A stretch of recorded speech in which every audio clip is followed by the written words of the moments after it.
شعب ابی طالب سرکار دو جہاں صلی اللہ تعالیٰ علیہ وسلم جو 3 سال تک جہاں پر مطلب کہ وہ بالکل وہ قریش مکہ نے وہ سوشل بائیکاٹ کیا ہوا تھا، اور نہ کھانا جاتا تھا، نہ کوئی اناج جاتا تھا، نہ کوئی مل ملاپ تھا، کچھ بھی نہ تھا. وہ کم و بیش 3 سال تک اس کیفیت کے اندر رسول اکرم صلی اللہ تعالیٰ علیہ وسلم اور آپ کے ساتھ اندر مسلمان مطلب صحابہ کرام بھی تھے، اور ان کے پاس کوئی کھانے پینے کا نہ تھا، یہاں تک کہ چمڑے لیدر اس کو مطلب کہ وہ اس کو مطلب کہ یہ سمجھے کہ ابال کر یا اس کو پگھلا کر کے اس طرح مطلب بہت بڑی قسمہ پرسی کا عالم تھا وہ بھی.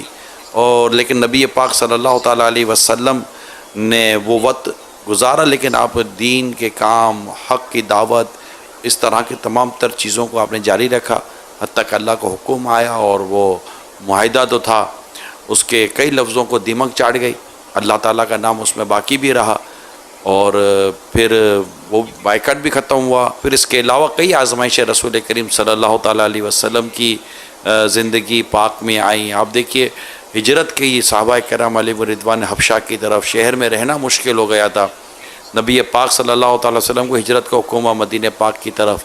مدینہ پاک میں جب صحابہ کرام پہنچے جو مہاجرین کہلائے، انہوں نے جو آزمائش کے وہاں پر وقت گزارے اور جو گھڑیاں گزری ہیں، تو یہ سارے مطلب واقعات ہیں.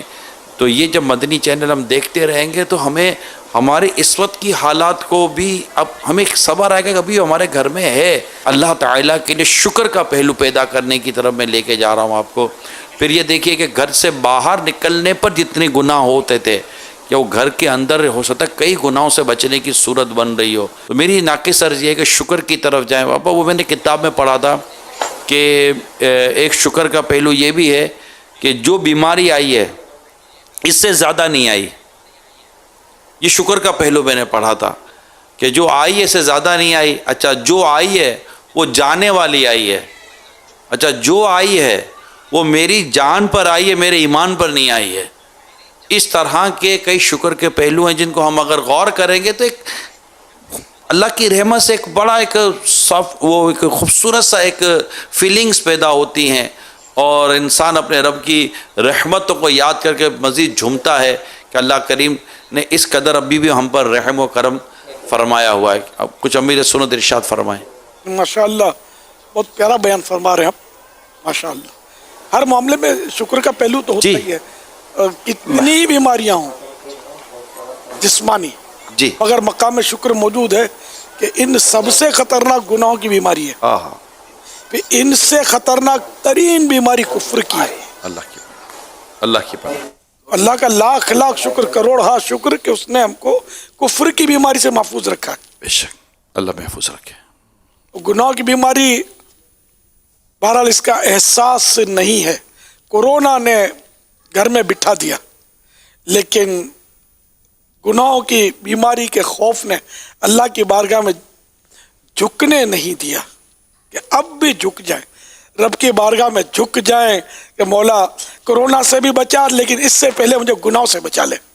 مرنا تو ہے ہی ہے، بیماریاں تو آتی ہیں، تو اس لیے وہ اس کا مطلب نہیں احتیاطی تدابیر چھوڑ کے اپنے آپ کو پیش کر دے کورونا پر.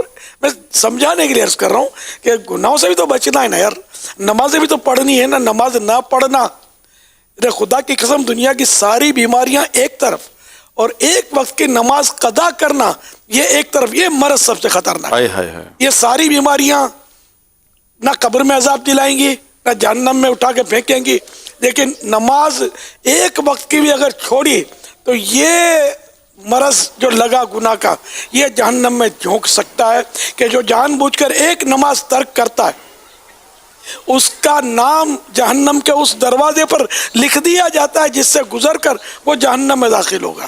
افسوس ہم کو گناہوں کے امراض اور اس کی بیماریوں کا کوئی احساس نہیں ہے.